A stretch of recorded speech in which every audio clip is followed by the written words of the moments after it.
When I speak at conferences, people often want to come up afterwards and tell me a little bit about their life or a little bit about their story, and maybe something that I shared at that conference connected with them, often complimentary to something they got out of it.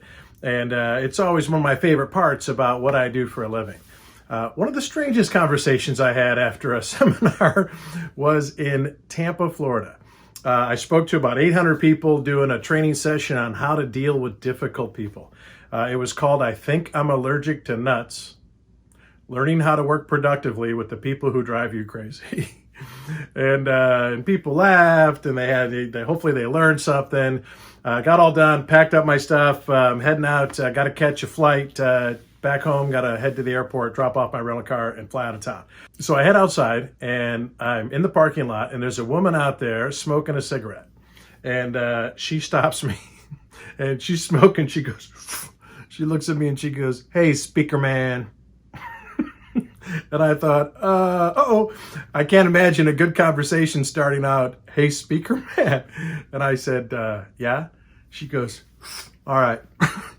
I just heard your whole seminar about dealing with people, blah, blah, blah," which not a super flattering recap of my presentation. She said, "But I got a real problem. And if you can help me with my problem, you're a genius." And I said, "Lady, I never claimed to be a genius, but I got a few minutes before I have to go. What's your problem? Maybe I can help. No promises, but maybe I can help." And she goes, "All right." She goes, "My problem is named Harold." I said, "Who's Harold?" I think maybe Harold's her boss, maybe one of her employees. "Who's Harold?" She goes, "Harold's my husband." I thought, oh my Lord, what have I gotten myself into now? I said, "Okay, well, what's Harold doing that's got you so upset?" "Ooh, Harold, oh, that man." She goes, "I've had it. I've had it up to here. Had up to here with him." I'm like, "What? What's Harold doing? Is he beating her? Is he cheat on her?" I said, what's the story? What's going on?" She said, oh. Get this. Every day, Harold comes home from work, takes off his clothes, and he throws them on the floor. I said, "And?" She said, "That's it. He throws them on the clothes on the floor every day for years. I've said, 'Harold, put your clothes in the laundry room. Put your clothes in the Harold, dirty clothes go in the laundry room. Put your clothes in the laundry room. Harold, put your clothes in the laundry." He won't do it. He won't do it. He throws them on the floor. It's driving me insane. She goes, "I've had it. I'm going to divorce Harold. I've talked to a divorce attorney, and I've had it." And I said, "You know what, lady? Cut the crap. What's the real story? There's no way this is the biggest problem in your marriage is clothes on the floor." She's like, "No, that's it. I swear. It's the dirty clothes." He won't listen to me. He just keeps I don't know what to do. I said, "Well, if that really is the biggest problem you have in your marriage, I do have some advice for you. Number one, thank God that's the only problem you got in your marriage is some dirty clothes on the floor. You know how many people I know would trade their marriage problems for that? That's my first advice. But if that really is," I go, "Lady, I can't believe this, but I know how to fix that problem. I 100% know how to fix it. I know how to change that. I really do. This is unbelievable. I can't believe that your problem is something I know how to fix." And I said, "But first, I got to ask you a couple questions, right? Question number one, does Harold love you?" And she's like, "Well, of course he loves me. What kind of question is that?" And I go, "Well, it's a really important question, because if Harold can't stand you and he's throwing dirty clothes on the floor to make you mad on purpose, well, then there's nothing I can do for you. You might as well go ahead with your divorce." She goes, "No, he loves me. He just doesn't listen." I said, "Okay. Question number two, does Harold ever put his clothes in the laundry room?" She said, "Well, hardly ever." And I said, "But sometimes?" "Every now and then, Harold puts his clothes in the laundry room." I said, "Lady, there you go. That is the key to your deliverance. That I'm telling you, I swear to you, I know how to fix your problem if you'll take my advice, okay? Here's what I recommend you do. Number one, stop nagging Harold. No one has ever changed because they were nagged into changing, right? Those of you who are watching this video that used to smoke, did you quit smoking because someone nagged you? Or did you quit smoking when you were ready to quit, right? And until you're ready to change, all nagging does is irritate you, right? Someone's like, I hope you quit smoking. You're like, I can't hear you. It's too smoky in here, right? You quit when you want to quit. People change when they want to change. So stop nagging Harold. It's not working. Nagging doesn't work to drive change. Number two advice I have for you, and this is going to be hard, but I'm telling you, it's your only hope. Wait. Just wait. Just be patient. Stop talking about the clothes and just wait for the day when Harold puts his clothes in the laundry room. And that's when you pounce. And you say, Harold, we need to talk. And he's going to say, oh boy, what is it now?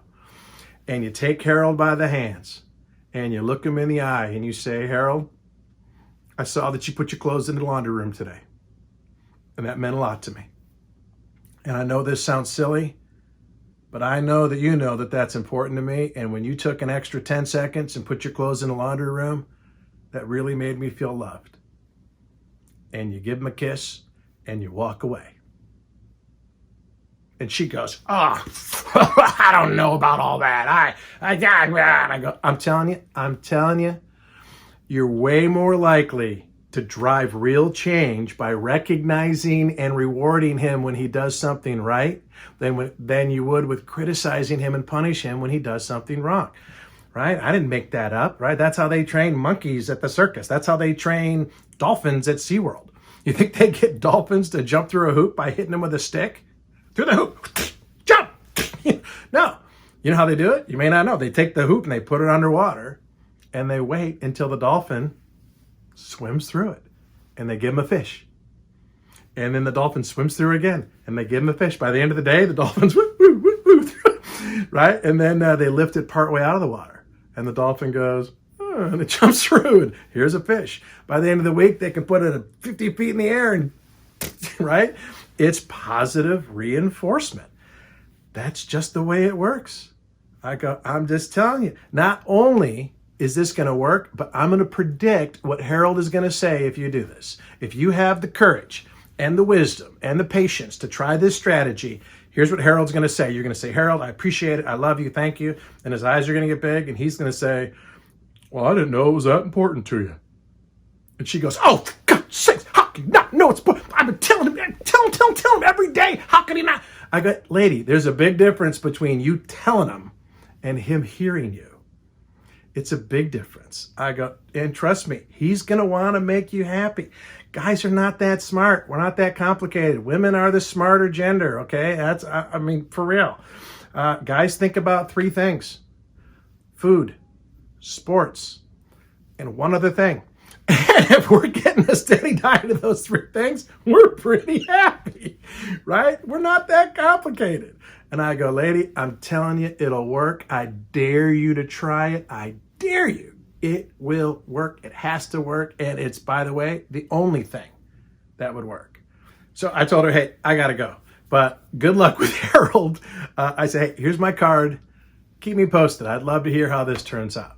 Well, I never thought about it really ever again until like 7 months later. I get an email. 7 dirty clothes on the floor months later. This email shows up from some Yahoo account. Subject, you're a genius. I click on it. It's this lady. And she left her phone number, so I call her up and I'm like, oh my gosh, you got to tell me, how did it go? Did it work? She goes, yes, it worked. I go, are you serious? She goes, I just waited until one day he put his clothes in the laundry room and I told him it meant a lot to me. And you know what? He's been putting his clothes in the laundry room ever since. I go, I told you. I said, hey, what did he say when you first did it? She goes, he said, I didn't know it was so important to me. And I go, I told you. And I said, for real, is it better? She said, almost every day now, Harold puts his clothes in the laundry room. I said, there you go, lady. Marriage problems fixed. Isn't that amazing? Right? And the lesson of this is that you can't change other people, but you can treat people in such a way that makes them want to change. You can create circumstances where people want to change. That's really your only chance when it comes to changing others, because you can't control people. You can only control you. But how you treat people, how you react, how you act, what you say, what you don't say, these are all things that influence other people's behavior. And so next time you got somebody that's wanting you, it's just, yeah, it just irritates me. Hey, you know what? Why don't you put a little thought, little wisdom, little energy into recognizing people when they do things well and when they do things right, then always correcting them. I do a lot of training on leadership in workplace settings. And there's a lot of research that shows that this happens at work, that people need to be complimented for things that they're doing well, much more than they need to be corrected for things that they're doing wrong. And here's what I see all the time in the workplace. People go around, change this, change that, fix that. They think that's leadership. That's not leadership. That's bossing people around. That's lording over people. And over time, employees try something new and like, no, that's not how we do it. Shame on you. Okay. And then they try something else. No, shame on you. That's not how we do it here. And you know what employees are going to do pretty quick? Hey, you know what? I'm not going to do anything until you tell me exactly what to do, and I'll do it that way. And if it doesn't work, it's your fault. And now here's a manager, got 10 employees that none of them are thinking for themselves, right? The job's extremely stressful. Nothing's getting done. Everybody's pointing fingers and blaming, as opposed to why not just compliment people when they do something right? So if you want to truly drive change, focus on reinforcing good behavior when you see it, being someone who compliments and edifies and encourages others, and see if you can't get everyone in your life moving in positive, productive directions.